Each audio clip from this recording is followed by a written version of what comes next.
Disuruh jaga villa tengah hutan, tapi tamu yang datang bukan manusia. Suasana malam penuh kabut, hutan sunyi, angin berbisik. Surat wasiat misterius. Aku tidak pernah menyangka, tawaran, gaji besar, villa nyaman di tengah hutan itu akan menjadi mimpi buruk terburuk dalam hidupku. Semuanya bermula saat aku menemukan amplop coklat tua di meja kantor pos malam itu.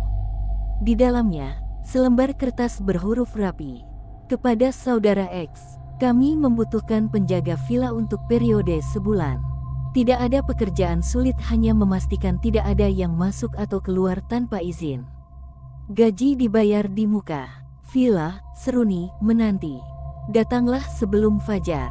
Hormat kami, pengelola Villa Seruni.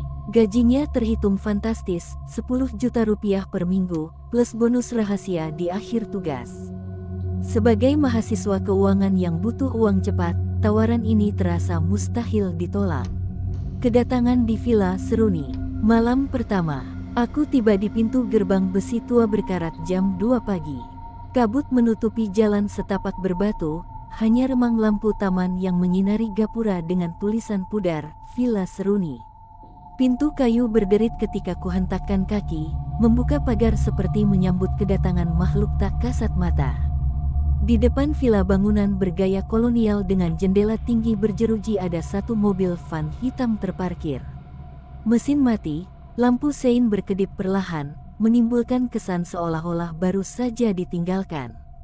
Aku menekan bel, tapi hanya gema yang kembali.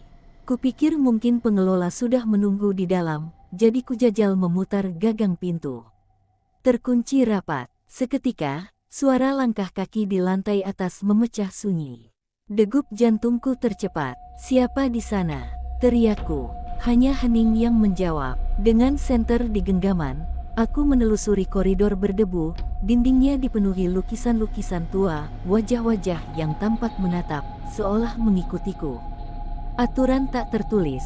Di ruang utama, kulihat meja kayu besar, di atasnya sebatang lilin tebal, buku tamu lusuh, dan segelas air putih yang masih berembun.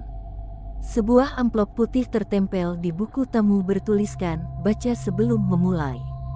Isinya hanya satu lembar. 1. Jangan biarkan tamu masuk tanpa diizinkan. 2. Jangan tinggalkan villa sebelum tugas selesai. 3. Jika mendengar bisikan, jangan dibalas. 4. Pada tengah malam ketiga, tamu spesial akan datang. Di pojok kertas, tertulis tinta merah, "Kehormatanmu adalah nyawamu." Detak jam dinding bergema tiba-tiba gelap. Listrik padam, hanya cahaya senter yang menemani. Kupikir ini perang, tapi getaran dingin di tulang punggung bilang lain. Babak 3, suara dari kamar bawah tanah. Penasaran, aku memeriksa denah villa yang terpajang kusam di dinding. Ada ruang bawah tanah, pintu besi di ujung lorong. Nafasku tertahan. Kupijak anak tangga berderit, pintu besi terbuka setengah. Bau lembab dan tanah menyergap. "Helo," suaraku pecah. Di sudut gelap, kulihat gembok rusak tergantung. Lantai dipenuhi jejak sepatu, tapi bukan yang kubawa. Jejaknya kecil, melingkar seperti kaki hewan. Di dinding, tergores kata, "Pergi." Tiba-tiba pintu belakang menutup dengan sendirinya. Bam! Jantungku melonjak. Ku berlari naik, menabrak pintu terkunci. Dari balik jeruji jendela, kulihat sosok tinggi, berjubah hitam, berdiri menatap ke dalam. Tak ada wajah, hanya kegelapan pekat. Babak 4, bisikan di tengah malam. Kembali ke ruang tamu, kulihat gelas air di meja bergeser pelan, seolah ada yang menyentuh. Lilin berkedip, menimbulkan bayangan menari di dinding. Lalu kudengar bisikan, "Kau penjaga, atau mangsa?" Aku menahan napas. Ingat perintah, jika mendengar bisikan, jangan dibalas. Kubisu saja, tapi suaranya makin lantang, mengelilingi ruangan. Dari balik jendela, ranting pohon mengetuk pelan, menambah misteri. Kubuka aplikasi perekam di ponsel, menyalakan speaker. Suara bisikan terekam. Berulang, "Kau salah di sini," namun saat diputar ulang, hanya tawa serak bayi yang keluar. Tamu tak kasat mata. Jarum jam menunjuk pukul 2.59. Sesuai peringatan, tengah malam ketiga belum tiba. Tiba-tiba bel villa berbunyi 3 kali lewat pengeras suara retak, suaranya terdistorsi. Aku bergegas ke pintu utama. Di depan, tak ada manusia, hanya kabut menebal. Namun di tanah, terlihat jejak kaki telanjang, membeku di tanah berembun. Aku ikuti jejak itu menuju gazebo di taman. Di sana, sesosok bocah kecil berdiri membelakangi, rambut basah, baju putih compang camping. "Tuan," gumamnya lirih. Aku merinding. Saat ku beritahu, "Siapa kamu?" bocah itu menoleh perlahan. Wajahnya kosong, hanya rongga hitam di mana mata seharusnya. "Tuan, jaga pintu, jangan biarkan yang lain keluar," bisiknya. Sebelum sempat kutanya lebih jauh, bocah itu lenyap seperti tertelan kabut. Hanya gema tawa rendah yang tersisa. Aku kembali ke dalam, tubuh gemetar. Catatan di buku tamu kini terbuka di halaman baru, tertulis tinta merah darah. Tamu pertama telah datang. Masih ada yang berat menunggu. Lampu tiba-tiba menyala sendiri, memperlihatkan bayangan panjang di sudut ruangan, bayangan sosok berjubah hitam yang kulihat di jendela bawah tanah. Kini ia berdiri di pojok, menatap. Apakah aku masih bisa menyelesaikan tugas ini? Atau menjadi korban berikutnya? Pintu yang tak pernah tertutup. Ketika lampu menyala, bayangan berjubah di pojok ruangan menghilang secepat kedipan mata. Napasku tersengal, tangan gemetar memegang senter. Buku tamu tergeletak terbuka di lantai, tinta merah di halaman berikutnya menuliskan, "Hanya satu cara untuk selamat, buka pintu itu." Pintu mana? Pintu bawah tanah? Pintu kamar? Ataukah pintu gerbang menuju dunia lain? Di sudut ruang tamu, kulihat gagang pintu kayu yang semula kukira hanyalah hiasan. Tiba-tiba ia tersenyum tipis, retakan di kayu seolah membentuk bibir. Jantungku berdegup kencang. Ku coba menepuk pintu, ia bergetar pelan, kemudian terbuka sendiri dengan desit yang menusuk telinga. Lorong tak berujung. Kupijak ambang pintu, aku terhisap ke dalam lorong panjang berubin hitam, dindingnya basah dan berlumut. Cahaya senter memantul pada sesosok tulisan kuno di lantai. "Mereka yang masuk, tak akan kembali." Langkahku terhenti oleh bisikan bergelombang, bergema di kepala, "Jangan kembali," namun naluri ingin tahu memaksaku maju. Jejak kaki bocah kecil yang kulihat di gazebo terukir di ubin, menghilang di tikungan. Kutelusuri jejak itu, tiap langkah menimbulkan gema, seolah lorong itu hidup. Tiba-tiba dinding di kanan retak, memancarkan cahaya merah darah. Dari celah itu terdengar rintihan suara perempuan menangis tersedu-sedu. Kubuka pintu setengah retak, dan di baliknya, kamar bersarung putih, penuh mainan anak-anak berlumut, dan di tengah ruangan, boneka tua duduk menatap. Matanya sepasang manik hitam berlubang. Tangannya terulur ke arahku. "Main denganku." Aku mundur, pintu tertutup sendiri. Napas berat, jantung seperti hendak meledak. Tamu spesial tiba. Kurasakan getaran di lantai. Kembali ke ruang tamu, jam besar di dinding berdering lantang 7 kali. Sesuai peringatan, tengah malam ketiga, kini tepat pukul 3. Pintu utama bergoyang hebat. Aku berlari, menggenggam pentungan kayu. Pintu terbuka menganga, dan di ambang berdiri 4 sosok tinggi, berjubah putih kusam, tanpa wajah. Mereka melayang sedikit di atas tanah, bayangan panjang mereka merayap ke dalam villa. Suara mereka bergema dalam kepala, bukan lewat telinga. "Kami datang untukmu, penjaga."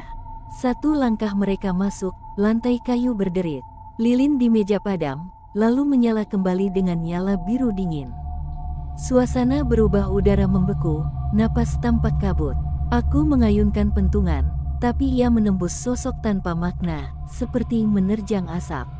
Pengorbanan di ruang makan. Mereka bergerak ke ruang makan. Meja panjang terisi piring-piring retak, sendok garpu berkarat, dan di ujung kursi terpasang rantai besi. Sosok berjubah putih itu duduk, menatap ke kursi di hadapanku. Hatiku membeku. Di lantai, tulang anak ayam tanda ritual sudah dimulai. Tiba-tiba, sebuah pintu rahasia terbuka di dinding ruang makan bawah tanah.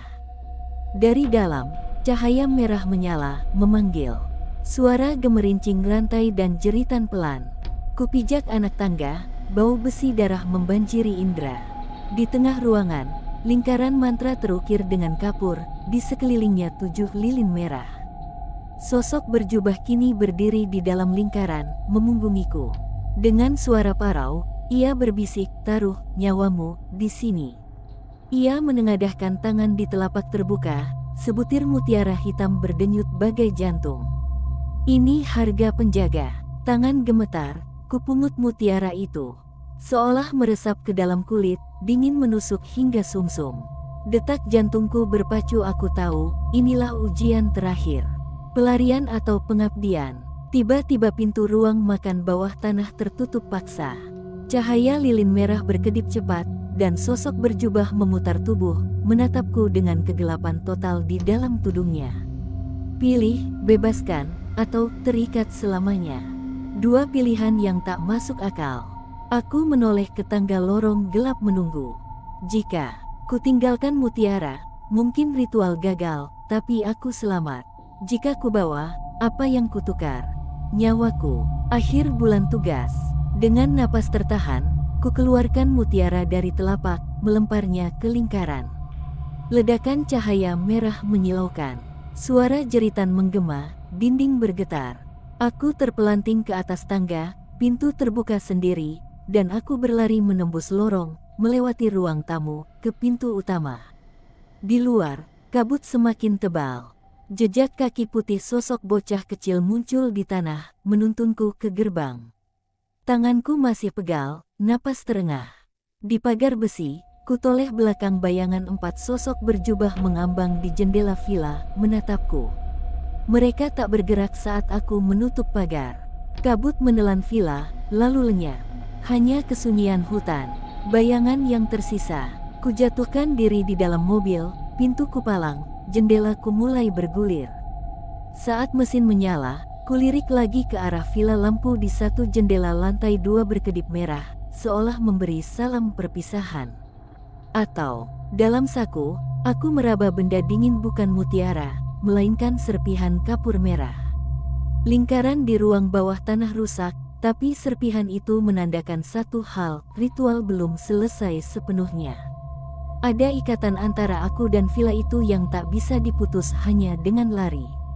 Aku menatap cermin spion, bayanganku memudar, namun di sudut kaca, kulihat sosok bocah berkepang, matanya hitam pekat, tersenyum tipis. Lalu ia lenyap. Apa artinya? Apakah aku kini penjaga villa selamanya, meski jauh?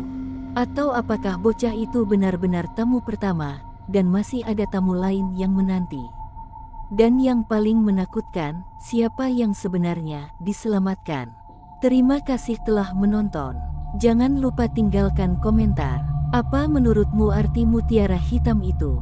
Siapa sosok bocah misterius? Apakah kau berani menjadi penjaga villa Seruni? Like, share, dan subscribe untuk kisah horor selanjutnya. Karena di hutan itu, kegelapan tak pernah benar-benar pergi.